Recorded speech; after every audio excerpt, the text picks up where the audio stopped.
সম্মানিত ভিউয়ার্স, আজ 8ই আগস্ট সকালে হরমুজ প্রণালী দিয়ে অতিক্রম করা একটি ভেসেল আক্রান্ত হয়েছে এবং এই ভেসেলের উপর আক্রমণ করা হয়েছে মিসাইলের সাহায্যে। এই ভেসেলটি হলো একটা অয়েল ভেসেল, তেলের জাহাজ। এটি হলো Abu Dhabi national oil company registered একটা জাহাজ।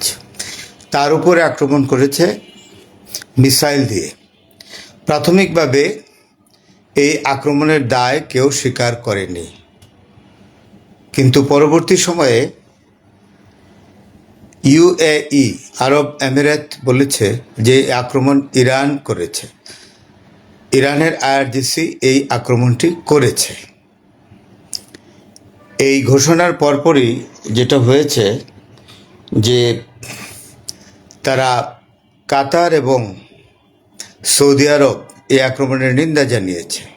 তারা বলেছে যে জাতিসংঘের নিরাপত্তা পরিষদে অবাধ নৌ চলাচলের স্বাধীনতা রক্ষার জন্য যেই রেজলিউশন করা হয়েছে, সেই রেজলিউশনের ঘোরতর লঙ্ঘন করেছে এই আক্রমণ করে, অর্থাৎ আবুধাবি ন্যাশনাল অয়েল কোম্পানির এই রেজিস্টার্ড জাহাজের উপরে। ইরান এই ব্যাপারে এখন পর্যন্ত কোনো স্টেটমেন্ট দেয় নাই। আমার প্রশ্ন হলো এই যে সৌদি আরব এবং কাতার তারা এটার নিন্দা জানিয়েছে আক্রমণের, কিন্তু কাতারের ভূমি থেকে, সৌদি আরবের ভূমি থেকে, উপসাগরীয় প্রত্যেকটি দেশের প্রায় ভূখণ্ড থেকে আমেরিকানরা ইরানের উপর যে আক্রমণ করছে সেটার নিন্দা তো তারা কেউ জানায়নি। তারা তো আমেরিকাকে বলেনি যে আমাদের ভূমি কেন ব্যবহার করে ইরানের উপর আক্রমণ করা হবে। যাদের ভূমি ব্যবহার করে আমেরিকা ইরানের উপরে আক্রমণ করে, তাদের কোনো রকম এই ধরনের ইরানের এই প্রতি আক্রমণগুলোর জন্যে ওই উপসাগরীয় রাষ্ট্রগুলোর নিন্দা করার কোনো অধিকার নাই, এবং তারা জাতিসংঘের রেজলিউশন মনে করিয়ে দেওয়ারও কোনো অধিকার নাই। যেহেতু নিন্দা করার অধিকার নাই আর জাতিসংঘের রেজলিউশনও মনে করিয়ে দেওয়ার অধিকার নাই, এই জিনিসটা উপসাগরীয় দেশগুলোকে বুঝতে হবে। যতই চুক্তি করা হোক না কেন, যে তিন দেশের মধ্যে চুক্তি হয়েছে, সামরিক চুক্তি, তুরস্ক, পাকিস্তান এবং সৌদি আরব। এই চুক্তি ডোনাল্ড ট্রাম্পকে বলে সৌদি আরবের রাজপুত্র মোহাম্মদ বিন সালমান এই চুক্তি করেছে নিজেকে ইরানের আক্রমণ থেকে রক্ষা করার জন্য। কিন্তু আমি এই ব্যাপারে নিশ্চিত, আবারও যদি আমেরিকা সৌদি আরবের ভূমি থেকে কোনো আক্রমণ ইরানের উপর পরিচালিত করে, তাহলে ইরান 5 মিনিটও ভাববে না সৌদি ভূমিতে আক্রমণ করার, এবং 5 মিনিটও ভাববে না সৌদি আরবের ভূমিতে আক্রমণ করতে, এবং তড়িৎ গতিতে আক্রমণ করবে। তখন দেখা যাবে যে চুক্তি অনুযায়ী পাকিস্তান এবং তুরস্ক ইরানের উপরে আক্রমণ করবে কিনা। আমার ধারণা করবে না। তাহলে এই চুক্তির কি মূল্য থাকতে পারে? এইগুলো হলো শুধু ইরানকে আসলে প্রেশারে রাখা। ইরান এই ধরনের প্রেশারকে কেয়ারই করে না, ভ্রুক্ষেপই করে না, ড্যাম কেয়ার। ধন্যবাদ ভিউয়ার্স, ভালো থাকবেন। সুপ্রিয় দর্শক, আসসালামু আলাইকুম। আপনাদের সবাইকে স্বাগত জানাচ্ছি এখনকার আলোচনা। আপনাদের সঙ্গে আছি আমি সিরাজুল ইসলাম। দর্শক, আমেরিকাকে কঠিন শর্তের বেড়াজালে আবদ্ধ করে ফেলেছে ইরান। পরিষ্কার করে বলেছে হরমুজ প্রণালী আমেরিকার জন্য তখনই খোলা হবে যখন আমেরিকা ইরানের সমস্ত শর্ত পূরণ করবে। বেশ কয়েকটি শর্ত দিয়েছে, এই শর্তগুলো পূরণ করা ছাড়া ইরান হরমুজ প্রণালী খুলবে না। এদিকে ইরানের সর্বোচ্চ নেতার পররাষ্ট্র বিষয়ক উপদেষ্টা ডক্টর আলী আকবর বেলায়েতি, তিনি একসময় ইরানের পররাষ্ট্রমন্ত্রী ছিলেন, খুব তুখোড় পররাষ্ট্রমন্ত্রী ছিলেন বলে পরিচিত। তিনি বলেছেন মধ্যপ্রাচ্য থেকে অবশ্যই মার্কিন বাহিনীকে প্রত্যাহার করতে হবে, এবং তিনি এ ব্যাপারে আঞ্চলিক দেশগুলোর সহযোগিতা কামনা করেছেন। এখন প্রশ্ন হয়ে দাঁড়িয়েছে এখানে যে যেখানে আমেরিকা ইরানকে বিভিন্ন সময় বিভিন্ন রকম শর্ত দিত, এখন যুদ্ধ করতে এসে দেখা যাচ্ছে আমেরিকা ইরানের শর্তের আওতায় পড়ে যাচ্ছে, এবং ইরান যে কঠিন কঠিন শর্ত দিয়েছে, এই কঠিন শর্ত যদি তারা মান্য না করে, পালন না করে, তাহলে হরমুজ খুলবে না এবং আমেরিকার এখানে কোনো প্রবেশাধিকার থাকবে না। এদিকে হুতিরা আবার সৌদি আরবকে বলেছে যে তাদের দাবি সৌদি আরবকে মেনে নিতেই হবে, তা না নেওয়া পর্যন্ত সৌদি আরবকে কোনো ছাড় দেওয়া হবে না এবং সৌদি আরব আলটিমেটলি এক ফোঁটা তেলও বিক্রি করতে পারবে না। তাহলে আসলে মধ্যপ্রাচ্যে কি হতে যাচ্ছে এবং মধ্যপ্রাচ্যে কী ধরনের বড় পরিবর্তন আসতে যাচ্ছে, সুপ্রিয় দর্শক, এই বিষয়গুলো নিয়েই এখন আলোচনা করব। বিশেষ করে ইরানের প্রসঙ্গটা অত্যন্ত জরুরি এবং অত্যন্ত গুরুত্বপূর্ণ। আপনারা শেষ পর্যন্ত সঙ্গে থাকুন, আশা করি আলোচনা ভালো লাগবে। আর আলোচনা যদি ভালো লাগে তাহলে লাইক, কমেন্ট, শেয়ার করবেন এবং চ্যানেলটি সাবস্ক্রাইব করে সাথেই থাকবেন। দর্শক, চলুন বিস্তারিত আলোচনা করি। মূল আলোচনা শুরুতে যেটা করতে চাই সেটি হচ্ছে, ইরান আমেরিকাকে শর্ত দিয়েছে, বলেছে যে এই শর্তগুলো পালন করতে হবে, পূরণ করতে হবে আমেরিকাকে। যদি আমেরিকা এই শর্তগুলো পূরণ করে তবে আলোচনা হবে তাদের সাথে, তবে হরমুজ খোলার ব্যাপারে আলোচনা হবে। খুবই কঠিন শর্ত। মানে প্রথম কথাই হচ্ছে যে এই শর্তগুলো, তারা কতগুলো শর্ত দিয়েছে সেই শর্তগুলো আগে মানতে হবে, তারপরে হরমুজ খোলার আলোচনা হবে। এরপরে অন্য কথা, পরমাণু টরমাণু এগুলো সব পরে থাকলো। এই কথা কে বলেছেন? এই কথা বলেছেন ইরানের সর্বোচ্চ জাতীয় নিরাপত্তা পরিষদের সচিব মোহাম্মদ বাকের জুলকাদের। বাকের জুলকাদের পরিচয়, তিনি জাতীয় নিরাপত্তা পরিষদের সচিব, এটা তো বটেই, কিন্তু এই জাতীয় নিরাপত্তা পরিষদটা কি, সেটা কি আপনারা জানেন? জাতীয় নিরাপত্তা পরিষদ হচ্ছে ইরানের সেই পরিষদ যে পরিষদ এই যুদ্ধকে হ্যান্ডেল করছে, অর্থাৎ যুদ্ধ পরিচালনা করছে যে পরিষদ, সেই পরিষদের সচিব। তার মানে তিনি কার্যত এই পরিষদের প্রধান, আর সর্বোচ্চ নেতা হচ্ছে পদাধিকার বলে বা যেভাবে তিনি এই পরিষদের প্রধান, সর্বোচ্চ নেতা। আর সচিব কার্যত তিনি সব কাজ পরিচালনা করেন। এই বাকের জুলকাদের, তিনি কিন্তু একসময় IRGC-তে ছিলেন।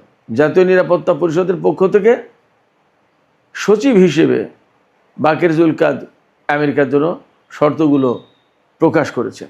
শর্তগুলো কি কি? একদম সর্বপ্রথম শর্ত, আমেরিকাকে তার আচরণ পরিবর্তন করতে হবে। এই আচরণ না পরিবর্তন করলে হরমুজ খোলা হবে না। তারপরে শর্ত কি? আমেরিকাকে হুমকি দেওয়া বন্ধ করতে হবে, অর্থাৎ আমেরিকা ইরানকে আর হুমকি দিতে পারবে না, একদিনের জন্য না, একদিন একবারের জন্য হুমকি দিতে পারবে না, হুমকি দেওয়া বন্ধ করতে হবে। ইরানের যে সমস্ত পবিত্র আচার আচরণ, ধর্মীয় বিষয় যেগুলো আছে, এগুলো নিয়ে কখনো আমেরিকা কোনোদিন ইনসাল্ট করতে পারবে না। ইরানের আশপাশে, অর্থাৎ হরমুজ প্রণালী এলাকায় বা আরও কোথাও কোথাও আমেরিকার পক্ষ থেকে যে ব্লকেড সৃষ্টি করে রাখা হয়েছে বা যে সমস্ত ব্লকেড আছে, এই ব্লকেডগুলো তুলে নিতে হবে। একদম হরমুজ খোলার আলোচনার আগে এই কাজগুলো করতে হবে। এরপরে আমেরিকা এবং ইসরায়েল ইরানের বিরুদ্ধে 2 দফা যুদ্ধ করেছে। 2025 সালের জুন মাসে 12 দিনের যুদ্ধ, আর এবছরে অর্থাৎ 2026 সালের 28 ফেব্রুয়ারি থেকে এই পর্যন্ত যে সমস্ত সংঘাত, সংঘর্ষ, যুদ্ধ চলল, এই জন্য যে ক্ষতি হয়েছে ইরানের আমেরিকার হামলায় বা ইসরায়েলের হামলায়, এখানে ইসরায়েলের কথা উল্লেখ নেই, কিন্তু ইসরায়েল তো গুরুত্বপূর্ণ পার্টনার আমেরিকার। সেক্ষেত্রে এই যুদ্ধের টোটাল যে ক্ষয়ক্ষতি হয়েছে সেই ক্ষতিপূরণ দিতে হবে, অর্থাৎ ক্ষতিপূরণ দিতে হবে। সেটা কত ডলার, সম্ভবত ইরানের কাছে হিসেব আছে, আরও পরে হিসেব হয়তো নতুন করে দেওয়া হবে। এরপরে ইরানের উপর থেকে সমস্ত নিষেধাজ্ঞা প্রত্যাহার করতে হবে, ইরানের উপর থেকে নিষেধাজ্ঞা প্রত্যাহার করে নিতে হবে। আর বিদেশে আটকে থাকা ইরানের যে সমস্ত অর্থ, এই অর্থগুলো ছাড় করতে হবে, ছেড়ে দিতে হবে, আটকে রাখা যাবে না। এই শর্তগুলো যদি পালন করে আমেরিকা, তবে হরমুজ প্রণালীর খোলা নিয়ে আলোচনায় বসতে রাজি আছে ইরান। এখানে যদি আমরা ব্যাখ্যা করি তাহলে একদম পরিষ্কারভাবে দেখা যাবে, যুদ্ধ শুরুর আগে বা এক সময় আমেরিকা ইরানকে বিভিন্ন রকমের শর্ত দিত, এইটা করতে হবে, ওইটা করতে হবে, ওইটা করতে হবে, মানবাধিকারের উন্নতি করতে হবে, পরমাণু কর্মসূচি পালন করা যাবে না, অমুক করা যাবে না, তো নানান রকমের ফিরিস্তি থাকতো আমেরিকার পক্ষ থেকে। এখন যুদ্ধের পরে সিচুয়েশনটা কীভাবে পাল্টে গেল, ইরান আমেরিকাকে শর্ত দিচ্ছে যে আমেরিকা যদি ইরানের সাথে আলোচনা করতে চায় হরমুজ প্রণালী খোলার ব্যাপারে, তাহলে এই শর্তগুলো পালন করতে হবে, পূরণ করতে হবে। এবং এখানে সবচেয়ে বড় ব্যাপার, আমেরিকা একসময় ইরানকে বলতো তার বিহেভিয়ার চেঞ্জ করতে হবে, এখন ইরান আমেরিকাকে বলছে তার বিহেভিয়ার চেঞ্জ করতে হবে, তার আচরণ পরিবর্তন করতে হবে। আচরণ পরিবর্তন করার মানে কি? আচরণ পরিবর্তন করার মানে ইরান এটা বোঝাচ্ছে যে আমেরিকা যে হুমকি দিয়ে কথা বলে, যুদ্ধ শুরু করে দেয় বা অবরোধ করে, কথায় কথায় নিষেধাজ্ঞা দেয়, কোথায় কোথায় ভয় দেখায়, কোথায় কোথায় ইরানের সংস্কৃতি বা কৃষ্টি কালচার নিয়ে নানা রকমের ইনসাল্ট করে, অপমানজনক কথা বলে, এইগুলো মিসবিহেভিয়ার, মিসকন্ডাক্ট হিসেবে ইরান ভাবছে। এবং সেই জন্য বলেছে যে আমেরিকাকে তার আচরণ পরিবর্তন করতে হবে। ইতিহাস রিপিট করলো নিজেকে, যে কথা ইরানকে আমেরিকা বলতো এখন সেই কথা ইরান আমেরিকাকে বলছে। শুধু তাই না, ইরানের পক্ষ থেকে আমেরিকাকে এই কথা জানিয়ে দেওয়া হয়েছে, তাকে স্মরণ করিয়ে দেওয়া হয়েছে যে 267 বছরের ইতিহাসে আমেরিকার, এই 267 বছরের ইতিহাসে আমেরিকা 150টি দেশে ইন্টারফেয়ার করেছে, হস্তক্ষেপ করেছে এবং এই সমস্ত দেশের রাজনৈতিক ভাগ্য বদলে দিয়েছে। অর্থাৎ এই সমস্ত জায়গায় বিভিন্ন সময় সামরিক অভ্যুত্থান ঘটিয়ে, কূ ঘটিয়ে, কেওয়াসকন্দ লাগিয়ে, নাশকতা চালিয়ে, অন্তর্ঘাতমূলক তৎপরতা চালিয়ে সরকার পরিবর্তন করে দিয়েছে, মারামারি, কেওয়াসকন্দল, বিভিন্ন রকম সংকট তৈরি করে দিয়েছে। এবং যেখানে হয়তো নির্বাচিত সরকার ছিল, সেই নির্বাচিত সরকারকে উৎখাত করে সেনা শাসিত সরকার দিয়েছে, বিভিন্ন সময় বিভিন্ন রকম করেছে। ইরানের পক্ষ থেকে আমেরিকাকে স্মরণ করে দেওয়া হচ্ছে যে তোমাদের ইতিহাস মোটমাট 267 বছরের ইতিহাস, 267 বছরের ইতিহাসে 150টি দেশে তোমরা রাজনৈতিক ভাগ্য পরিবর্তন করে দিয়েছ, সেই সমস্ত দেশে হস্তক্ষেপ করে। ইরানের 3000 বছরের বেশি ইতিহাস ঐতিহ্য, ইরান এই কাজগুলো করেনি। এদিকে ইরানের আইআরজিসির পক্ষ থেকে বলা হয়েছে যে হরমুজ প্রণালী শুধু ইরানের কাছে একটি বাণিজ্যিক রুট নয়, বরং এটি শক্তির গুরুত্বপূর্ণ উৎস। ইরানের ভৌগোলিক অবস্থানের কারণে এই শক্তির উৎসকে ইরান কাজে লাগাবে, ব্যবহার করবে। তার মানে হরমুজ প্রণালী তারা যে কন্ট্রোল করছে সেটা করবে। এদিকে আরেকটি খবর দিয়ে আমি ইরান আমেরিকা প্রসঙ্গটা শেষ করতে চাই। সেটি হচ্ছে আমেরিকার আর্মির যিনি চিফ অফ স্টাফ পদত্যাগ করেছেন, জেনারেল র্যান্ডি জর্জ। এই র্যান্ডি জর্জ পদত্যাগের আগে একটা কথা বলেছিলেন, সেই কথা এখন সামাজিক মাধ্যমে একদম সয়লাভ হয়ে গেছে, ভেসে বেড়াচ্ছে ব্যাপকভাবে। সেই কথাটা হচ্ছে এই যে ডোনাল্ড ট্রাম্পের মানসিক অবস্থা নিয়ে তিনি খুবই উদ্বিগ্ন। তিনি বলেছেন যে আমি তার মানসিক স্বাস্থ্য নিয়ে, তার মানসিক অবস্থা নিয়ে আমি উদ্বিগ্ন। তিনি মানসিকভাবে সুস্থ আছেন কিনা সেটা প্রশ্ন। এই জন্য তাকে জরুরি ভিত্তিতে হাসপাতালে ভর্তি করা দরকার। একেবারে সরাসরি অভিযোগ করে বলেছেন জেনারেল র্যান্ডি জর্জ। তিনি বলেছেন যে এই ডোনাল্ড ট্রাম্পের কারণে আমেরিকার সামরিক বাহিনী ধ্বংসের মধ্যে পড়ে যাচ্ছে।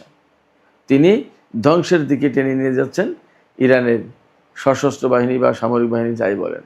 তার মানে আমি একটা দুটো ভিডিওতে বলেছিলাম আপনাদের থাকার কথা মনে, যে ডোনাল্ড ট্রাম্প আরও যদি কিছুদিন বেশি ক্ষমতায় থাকেন তাহলে আমেরিকার মানে সর্বনাশ যা হওয়ার তা পুরোটাই হয়ে যাবে। এবং সম্ভবত তাকে দিয়ে আমেরিকাকে ধ্বংস করে দেওয়ার জন্য মিস্টার পুতিন যথেষ্ট ভূমিকা রেখেছেন। এবং বলা হয় যে ডোনাল্ড ট্রাম্পকে ক্ষমতা আনার ব্যাপারে পুতিনের হাত ছিল, তিনি অনেক কিছু রোল প্লে করেছিলেন। ব্যাপারটা তো যদি তাই হয় তাহলে পুতিনের একটা মিশন আছে যে আমেরিকার শক্তি খর্ব করে দিয়ে এককেন্দ্রিক বিশ্ব ব্যবস্থার পরিবর্তে বহুকেন্দ্রিক বিশ্ব ব্যবস্থা গড়ে তুলবেন। তা ডোনাল্ড ট্রাম্পের মতো একজন মানুষ হলে সেই কাজটা সহজ হয়। তিনি প্রথমবার ক্ষমতায় এসেছিলেন, মাঝখানে জো বাইডেন, পরে আবার তিনি ক্ষমতায় এসেছেন এবং এখন পুরো দস্তুর যুদ্ধ করছে। এবং তারই জেনারেলরা বলছে যে আমেরিকার সামরিক বাহিনীকে ধ্বংস করে দেওয়ার জন্য ডোনাল্ড ট্রাম্প ধ্বংসের দিকে টেনে নিয়ে যাচ্ছে। অতএব আমার কথা মনে হয় সঠিকই ছিল। যাই হোক দর্শক, আমি হুতিদের প্রসঙ্গ একটু আলোচনা করে শেষ করব। ইয়েমেনের হুতিদের সামরিক বাহিনী যেটা, তার মুখপাত্র ব্রিগেডিয়ার জেনারেল ইয়াহিয়া সারি তিনি বলেছেন সামরিক বাহিনীর পক্ষ থেকে বা ইয়েমেন গভর্নমেন্টের পক্ষ থেকে, হুতি সমর্থিত গভর্নমেন্ট যেটা, তাদের পক্ষ থেকে, যে সৌদি আরব যদি ইয়েমেনের দাবি মেনে নেয়, অর্থাৎ হুতি সমর্থিত সরকারের দাবি মেনে নেয়, তবেই শুধুমাত্র তারা তেল রপ্তানি করতে পারবে, তাছাড়া এক ফোঁটা তেলও রপ্তানি করতে পারবে না। দাবিটা কি? দাবিটা আমি মনে করি যথেষ্ট সহজ। সেটা হচ্ছে সৌদি আরব ইয়েমেনের উপরে যে অবরোধ আরোপ করে রেখেছে সেই অবরোধটা প্রত্যাহার করে নেয়, তাহলে ইয়েমেনও অবরোধটা প্রত্যাহার করে নেয়। আজ 12 বছর যাবৎ সৌদি আরব ইয়েমেনের বিরুদ্ধে যুদ্ধ করেছে এবং 12 বছর যাবৎ অবরোধ দিয়ে রেখেছে। এই অবরোধ দিয়ে প্রতিবেশী দেশ তার অধিকার ধ্বংস করা হচ্ছে। ভ্রাতৃপ্রতি মুসলিম দেশ, প্রতিবেশী দেশ, কত অধিকারী তার ছিল সৌদি আরবের কাছে, কোনো কিছুই তার থাকছে না। সবচেয়ে বড় কথা, 2021 সালে সৌদি আরব এবং ইয়েমেনের মধ্যে যুদ্ধবিরতি হয়েছে। যুদ্ধবিরতির পরে কেন ইয়েমেনের বিরুদ্ধে অবরোধ থাকবে? এবং এখন মধ্যপ্রাচ্যে যখন একটা ক্রিটিক্যাল অবস্থা, সেই অবস্থায় কেন সৌদি আরব ইয়েমেনের উপর অবরোধ আরোপ করে রাখবে? ইরানের একটি বেসামরিক বিমান ইয়েমেনের রাজনৈতিক নেতাদেরকে আনতে গিয়েছিল সর্বোচ্চ নেতা আয়াতুল্লাহ আলী খামেনির জানাজায় অংশগ্রহণের জন্য, এবং তাদেরকে পৌঁছে দিয়েছে। আনতে যখন গিয়েছে আবার পৌঁছাতে যখন গিয়েছে, দুইবারই সৌদি আরব ইয়েমেনের উপর হামলা চালিয়েছে। এটা তো খুব গ্রহণযোগ্য কথা না। যখন মধ্যপ্রাচ্যে খুব একটা ক্রিটিক্যাল অবস্থা, সেই সময় সৌদি আরব এই আচরণগুলো করে কেমন? আর এখন যে সৌদি আরব তুরস্ক এবং পাকিস্তান কেন্দ্রে জোট বাঁধছে, সেই জোট কার বিরুদ্ধে যুদ্ধ করবে এবং মধ্যপ্রাচ্যের পরিস্থিতি কী হবে? মধ্যপ্রাচ্য যখন একটা সেটেলমেন্টের দিকে যাচ্ছিল, একটা ভালো অবস্থার ভেতরে ছিল, তখন সৌদি আরব এই কাজগুলো করছে। কী লাভটা হবে? সুপ্রিয় দর্শক, আজকের আলোচনা এখানে শেষ করতে চাই। আলোচনা শেষের আগে আপনাদের মতামত জানতে চাই, আপনারা কি ভাবছেন? ইরান আমেরিকাকে একেবারে কড়া শর্ত দিয়ে দিয়েছে, এই শর্তগুলো পালন না করলে কোনো মতেই হরমুজ প্রণালী খোলার আলোচনায় শুরু করা হবে না আমেরিকার সাথে। খোলা তো পরের কথা। ইরান যে শর্ত দিয়েছে, এই শর্তের কাছে কি আমেরিকা একসময় আসলে নতি স্বীকার করতে বা সারেন্ডার করতে বাধ্য হবে? কি মনে হয় আপনাদের? আপনাদের মতামত জানিয়ে কমেন্টে লিখুন।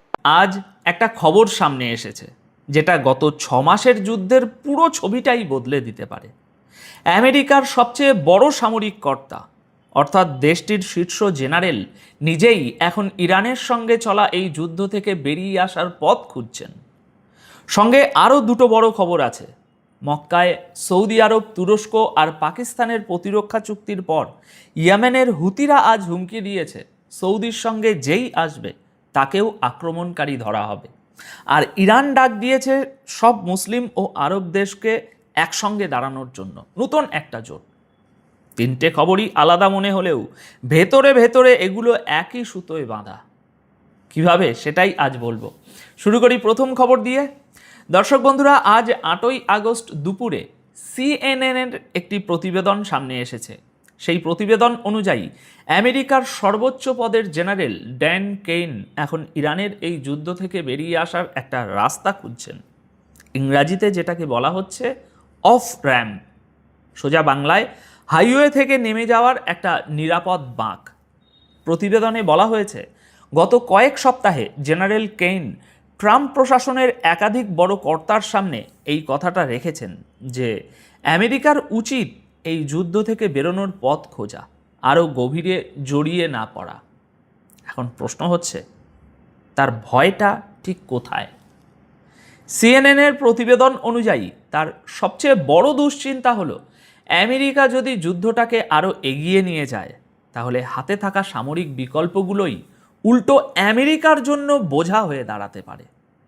আর সবচেয়ে গুরুত্বপূর্ণ কথাটা হলো, জেনারেল কেইন এবং প্রশাসনের আরও কয়েকজন বড় কর্মকর্তা ব্যক্তিগতভাবে মনে করেন শুধু বিমান হামলা চালিয়ে ডোনাল্ড ট্রাম্প তার সব লক্ষ্য অর্জন করতে পারবেন না। অর্থাৎ ইরানের উপর বোমা ফেলে তাকে নিজের শর্তে চুক্তিতে বসতে বাধ্য করা, সেটা যতটা সহজ ভাবা হয়েছিল ততটা সহজ নয়। আর এখানেই আসল সমস্যা। কারণ বিমান হামলায় যদি কাজ না হয়, তাহলে পরের ধাপ কি? জমিতে সেনা নামানো, স্থল অভিযান। কিন্তু ঠিক এই জায়গাতেই আমেরিকা আটকে আছে এখনও। আমি দুদিন আগেও এই কথাটাই বলেছিলাম। দেখুন, আকাশ থেকে কোনো যুদ্ধ জেতা যায় না পুরোপুরি, আর জমিতে নামার সাহসটা আমেরিকা এখনও জোগাড় করে উঠতে পারছে না। ইরানের মরুভূমি আর পাহাড় ভয়ঙ্কর জায়গা, প্রচুর সেনা মারা যাবে। খোদ আমেরিকান প্রতিবেদনেই বলা হয়েছে যে জায়গায় জায়গায় মাইন পোতা আছে। জেনারেল কেইন কিন্তু এই উদ্বেগের কথা এক দুজনের সামনে বলেননি। প্রতিবেদন অনুযায়ী তিনি সিআইএর পরিচালক জন র্যাটক্লিফ, পররাষ্ট্রমন্ত্রী মার্কো রুবিও এবং ভাইস প্রেসিডেন্ট জেডি ভ্যান্স ট্রাম্পের এই বড় কর্মকর্তাদের সঙ্গেও বিষয়টি নিয়ে আলোচনা করেছেন। এই বৈঠকগুলোর উদ্দেশ্য ছিল একটাই, ইরানের বিরুদ্ধে আমেরিকার হাতে যে সামরিক বিকল্পগুলো আছে তার মধ্যে ঝুঁকি কোথায়, আর ঠিক কোন জায়গায় গিয়ে এই যুদ্ধ আমেরিকার জন্য কঠিন হয়ে উঠতে পারে, এই বিষয়গুলো বুঝিয়ে বলা। এখানে বিষয়টা ভালোভাবে বুঝতে হবে, খুব গভীর। ড্যান কেনের উদ্দেশ্য সম্ভবত যুদ্ধ থেকে পালানো নয়, তার উদ্দেশ্য হলো আমেরিকান সেনাবাহিনীকে এমন একটা যুদ্ধে আরও বেশি জড়িয়ে পড়া থেকে বাঁচানো, যেখানে একবার এগিয়ে গেলে সেখান থেকে বেরিয়ে আসাটাই ব্যাপক কঠিন হয়ে যেতে পারে। কারণ ডোনাল্ড ট্রাম্প বারবার পরিষ্কার করে বলেছেন ইরানে আমেরিকার পদাতিক সেনা পাঠানোর পক্ষে তিনি নন। তার ভরসা ছিল বিমান হামলার উপরেই, আর সেই বিমান হামলাই এখন যথেষ্ট বলে মনে হচ্ছে না। জেনারেল কেইন নিজে গত মাসে একটা প্রকাশ্য শুনানিতে বলেছিলেন আকাশ শক্তির একটা সীমা আছে। কথাটার মানে খুব সহজ, যুদ্ধ বিমান থেকে বোমা ফেলার ক্ষমতা যতই থাকুক, তার একটা সীমারেখা আছে। ওই সীমার বাইরে গিয়ে আপনি আর কিছু করতে পারবেন না। শেষ পর্যন্ত আপনাকে জমিতে নামতেই হবে যুদ্ধ জিততে গেলে।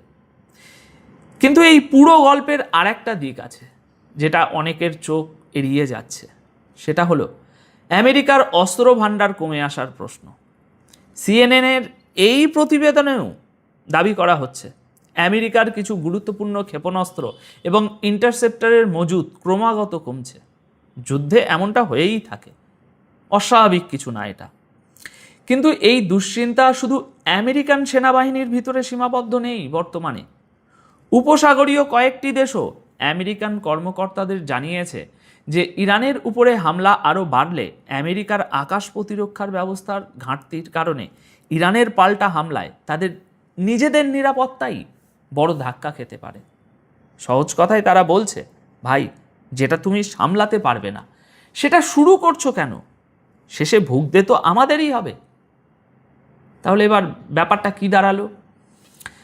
বিষয়টা শুধু এই নয় যে আমেরিকা ইরানের উপর কত বড় হামলা করতে পারে, বিষয়টা এটাও যে আমেরিকা এই যুদ্ধ ঠিক কতদিন একই মাত্রায় চালিয়ে যেতে পারবে। আজ যে তীব্রতায় হামলা হচ্ছে, কাল কি সেই একই তীব্রতা ধরে রাখা যাবে? মনে রাখবেন, প্রায় 6 মাস ধরে চলা এই যুদ্ধের শুরুতে লাগাতার দাবি করা হয়েছিল যে ইরানের সামরিক শক্তি প্রায় ধ্বংস করে দেয়া হয়েছে। কিন্তু এখন যদি আমেরিকার সবচেয়ে বড় সামরিক কমান্ডার নিজেই এরকমভাবে মেনে নেন যে সামনে এগোনোর বিকল্পগুলোর মধ্যে বড় বড় ঝুঁকি আছে আর শুধু বিমান হামলা দিয়ে লক্ষ্য অর্জন কঠিন, তাহলে ছবিটা কিন্তু শুরুর ওই দাবির থেকে অনেকটাই আলাদা দেখা যাচ্ছে। এখানে আমি একটা কথা পরিষ্কার বলতে চাই, দেখুন, আমেরিকার কাছে অস্ত্র আছে, শক্তি আছে, বছরের পর বছর লড়ে যাওয়ার সামর্থ্যও আছে, কিন্তু প্রশ্নটা লক্ষ্যের। ইরানের বিরুদ্ধে এই যুদ্ধ আরও এগিয়ে নিয়ে গিয়ে তারপর নিরাপদভাবে সেটা শেষ করার রাস্তাটা এখন খুব একটা সহজ দেখাচ্ছে না। আর সম্ভবত সেই কারণেই এখন যুদ্ধের ঘরের পাশাপাশি কূটনীতির দরজাটাও খোলা রাখা হচ্ছে। তবে এই ছবি যে কোনো মুহূর্তে আবার বদলে যেতে পারে। আলোচনা ব্যর্থ হলে আমেরিকা আবার সামরিক বিকল্পে ফিরে যেতে পারে। কথাটা আমি আপনাদের সামনে আলাদা করে বলছি, কারণ অনেকে এখন বলবেন আমেরিকা তাহলে হেরে যাচ্ছে, পালিয়ে যাচ্ছে। আমি এটা বলছি না, দুপক্ষের কাছেই এখনও লড়ার ক্ষমতা আছে। কিন্তু যুদ্ধে গিয়ে লক্ষ্য অর্জন না করে ফিরে আসাটা শেষ পর্যন্ত পিছু হটাই বলে গণ্য হয়। কারণ প্রশ্নটা তো থেকেই যায়, আপনি গিয়েছিলেন কেন? এত কিছু করলেন কেন? এবার আসি দ্বিতীয় খবরে। ইয়েমেনের হুতিরা এখন শুধু সৌদি আরবকে নয়, পরমাণু শক্তিধর পাকিস্তান এবং ন্যাটোর সদস্য তুরস্ককেও হুঁশিয়ারি দিয়েছে। তারা বলছে, সৌদির সঙ্গে এলে তোমাদেরও ছাড়া হবে না। এই হুঁশিয়ারি আজ এমন একটা সময়ে এসেছে যখন গতকাল 7ই আগস্ট মক্কা শরীফে সৌদি আরব, পাকিস্তান এবং তুরস্ক একটা যৌথ প্রতিরক্ষা চুক্তিতে সই করেছে। এই চুক্তি অনুযায়ী এই 3 দেশের মধ্যে যে কোনো একটির উপর হামলা হলে সেটাকে 3 দেশের উপরেই হামলা বলে ধরা হবে। অর্থাৎ 3টি দেশ এখন একে অপরের নিরাপত্তার জন্য সবার পাশে দাঁড়াবে। কিন্তু হুতিদের সুপ্রিম পলিটিক্যাল কাউন্সিলের প্রেসিডেন্ট মেহেদি আল মাসাদ তিনি আজ কি বলেছেন? তিনি বলেছেন, হুতিদের বিরুদ্ধে সৌদি আরবের সঙ্গে মিলে যে কোনো সামরিক অভিযানে অংশ নেওয়া যে কোনো দেশ বা গোষ্ঠীকে আক্রমণকারী হিসাবে গণ্য করা হবে, সেই দেশ যে নামেই বা যে যুক্তিতেই আসুক না কেন। বন্ধুত্ব বলুক, চুক্তি বলুক, যাই বলুক, হুতিরা সেটা মানবে না, তাদের বক্তব্য। অর্থাৎ তুরস্ক হোক, পাকিস্তান হোক বা অন্য কোনো দেশ সৌদি আরবের সঙ্গে মিলে হুতিদের বিরুদ্ধে হামলা করলে হুতিদের চোখে তারা শত্রু। আল মাসাদ আরও বলেছেন, নতুন কোনো চুক্তি ইতিমধ্যেই চলতে থাকা যুদ্ধের বাস্তবতাকে পিছিয়ে গিয়ে বদলে দিতে পারে না। হুতিদের তরফে অবরোধের বদলে অবরোধের নীতি ততদিন চলবে যতদিন না তাদের লক্ষ্য পূরণ হয়। সৌদি আরবকে হুঁশিয়ারি দিয়ে তিনি বলেছেন, ইয়েমেনে হুতিদের বিরুদ্ধে সৌদি আরবের 12 বছরের পুরনো যুদ্ধ এবং অবরোধে কোনো দেশ যদি সৌদির সঙ্গে যোগ দেয় তাহলে তাকেও আক্রমণকারী বলেই ধরা হবে। মানে বার্তাটা পরিষ্কার, সৌদি আরবের সঙ্গে মিলে হুতিদের বিরুদ্ধে সামরিক পদক্ষেপ নেওয়া হলে পাল্টা হামলা শুধু সৌদি আরবের মধ্যেই সীমাবদ্ধ থাকবে না, তাদের বক্তব্য অনুযায়ী। আল মাসাদ এও বলেছেন, সৌদি আরব যদি গোটা দুনিয়াকেও নিজের পাশে দাঁড় করিয়ে ফেলে তাতেও তার কোনো লাভ হবে না। তার কথায়, ন্যায় ও সম্মানের সঙ্গে শান্তি আর সুপ্রতিবেশী সম্পর্কের দাম সবসময় যুদ্ধের চেয়ে কম হবে। এবার দর্শক বন্ধুরা, এগুলো তো তাদের বক্তব্য গেল, একটু গুছিয়ে ভাবুন ছবিটা কি দাঁড়াচ্ছে। তুরস্কের হাতে অত্যন্ত শক্তিশালী সেনাবাহিনী আছে। পাকিস্তান একমাত্র মুসলিম পরমাণু শক্তিধর দেশ, আর সৌদি আরবের কাছে বিপুল সম্পদ এবং আধুনিক অস্ত্র দুটোই আছে। এবার তৃতীয় খবর, আর এটাই সবচেয়ে বড় ইঙ্গিত বহন করছে। ইরান সমস্ত আরব ও মুসলিম দেশকে একসঙ্গে এসে একটি বড় সামরিক জোট গড়ার আহ্বান জানিয়েছে।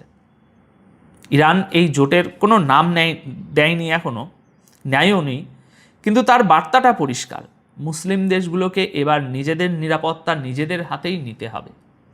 ইরানের পররাষ্ট্রমন্ত্রী আব্বাস আরাগাচি আজ বলেছেন, ইরানের সশস্ত্র বাহিনী দুনিয়ার সবচেয়ে ব্যয়বহুল সামরিক শক্তির মোকাবিলা করে নিজেদের ক্ষমতা, প্রস্তুতি এবং যোগ্যতা প্রমাণ করে দিয়েছে। তিনি বলেছেন, আজ মুসলিম দেশগুলো যখন একসঙ্গে দাঁড়াবে তখন বাইরে থেকে আসা যে কোনো বিপদের মোকাবিলা তারা একসাথে মিলেই করতে পারবে। নিরাপত্তার জন্য শুধু বাইরের দেশের উপর ভরসা না করে এখন একে অপরের পাশে দাঁড়ানোর এবং প্রকৃত ভ্রাতৃত্ব গড়ে তোলার সময় এসেছে। ইরান সরাসরি সামরিক জোটের কথা বলেনি ঠিকই, কিন্তু এই বক্তব্যের অর্থ যা দাঁড়াচ্ছে তা হলো, মুসলিম দেশগুলো যদি নিজেদের নিরাপত্তা নিজেদের নিজেরাই দিতে চায় তাহলে তাদের নিজেদের মধ্যে মিলে একটা বড় নিরাপত্তা ব্যবস্থা গড়তে হবে, একে অপরের বিরুদ্ধে নয়। আর এই কথাটার গুরুত্ব বুঝতে হলে আমাদেরকে একটু পেছনে যেতে হবে। আজ বহু আরব ও উপসাগরীয় দেশে আমেরিকার বড় বড় সামরিক ঘাঁটি রয়েছে। দীর্ঘদিন ধরে সেগুলোকে ওই দেশগুলোর নিরাপত্তার অংশ বলয় হিসাবেই ধরা হয়েছে। এই বিশাল বিশাল ঘাঁটির নেটওয়ার্ক তৈরি হয়েছিল উপসাগরীয় যুদ্ধের পর, যখন সাদ্দাম হোসেনের বিরুদ্ধে বহু দেশ একসঙ্গে মিলে হামলা চালিয়েছিল। তখন আমেরিকার পাশে ছিল ন্যাটো, পাশে ছিল ইউরোপ, কিন্তু আজ ইরানের বিরুদ্ধে কেউ সেভাবে পাশে দাঁড়াচ্ছে না। সাদ্দামের বিরুদ্ধে যে বিশাল অভিযান হয়েছিল তারপরেই কিন্তু এই অঞ্চলে এই ঘাঁটিগুলো ছাতার মতো গজিয়ে উঠেছিল। কিন্তু এখন পরিস্থিতি বদলে গেছে, এই অঞ্চলের শক্তির ভারসাম্য আর আগের মতো নেই, আর এখানেই সব কিছু জুড়ে যাচ্ছে। দর্শক বন্ধুরা, গতকাল 7ই আগস্ট মক্কা শরীফে সৌদি আরব, তুরস্ক আর পাকিস্তানের ওই যে যৌথ প্রতিরক্ষা চুক্তি সই হলো, আর তার ঠিক পরপরই ইরানের পররাষ্ট্রমন্ত্রী বললেন মুসলিম দেশগুলোকে একসঙ্গে দাঁড়িয়ে নিজেদের নিরাপত্তা নিজেদেরই দেখতে হবে। সময়ের এই যে মিলটা, এই মিলটাই এই বক্তব্যটাকে আরও গুরুত্বপূর্ণ করে তুলেছে।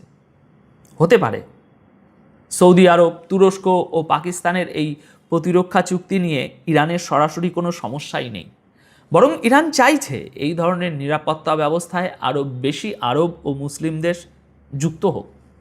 আর আমার জানা তথ্য অনুযায়ী আরও কিছু আরব ও মুসলিম দেশ এই চুক্তিতে যোগ দিতেও পারে। সেটা নিয়ে একটা আলাদা রিপোর্ট আপনাদের জন্য বানানো যেতে পারে। সুতরাং তাহলে ইরানের বার্তাটা সম্ভবত এই যে মুসলিম দেশগুলো নিজেদের নিরাপত্তার দায়িত্ব বাইরের শক্তির হাতে তুলে না দিয়ে নিজেরা মিলে নিজেদের শক্তি ও নিজেদের নিরাপত্তা ব্যবস্থা গড়ে তুলুক। এখানে ইরানের নিজের স্বার্থও আছে, সেটাও পরিষ্কার করে বলা দরকার। ইরান জানে আমেরিকা যতদিন এই অঞ্চলে থাকবে ততদিন তার নিজের অস্তিত্বের জন্য বিপদ থেকেই যাবে, কাটবে না। তাহলে আজকের পুরো ছবিটা এক জায়গায় এনে দাঁড় করাই এবার, যাতে আরও স্পষ্ট হয়। একদিকে আমেরিকার শীর্ষ জেনারেল যুদ্ধ থেকে বেরোনোর পথ খুঁজছেন বলে CNN জানাচ্ছে, আর উপসাগরীয় দেশগুলোও নিজেদের নিরাপত্তা নিয়ে দুশ্চিন্তায়। অন্যদিকে সৌদি, তুরস্ক ও পাকিস্তান নিজেদের মধ্যে প্রতিরক্ষা চুক্তি করে ফেলেছে, আর ইরান ডাকছে আরও বড় একটা মুসলিম নিরাপত্তা ব্যবস্থার দিকে। অর্থাৎ বাইরের শক্তির উপর ভরসা কমছে আর নিজেদের মধ্যে জোট গড়ার চেষ্টা বাড়ছে। কিন্তু সেই জোটের ভিতরেই নতুন সংঘাতের বীজও লুকিয়ে আছে। এবার আপনাদের কাছে আমার প্রশ্ন, সৌদি আরব, তুরস্ক আর পাকিস্তানের এই প্রতিরক্ষা চুক্তি কি আগামী দিনে আরও বড় হয়ে অন্য মুসলিম ও আরব দেশ পর্যন্ত পৌঁছাবে?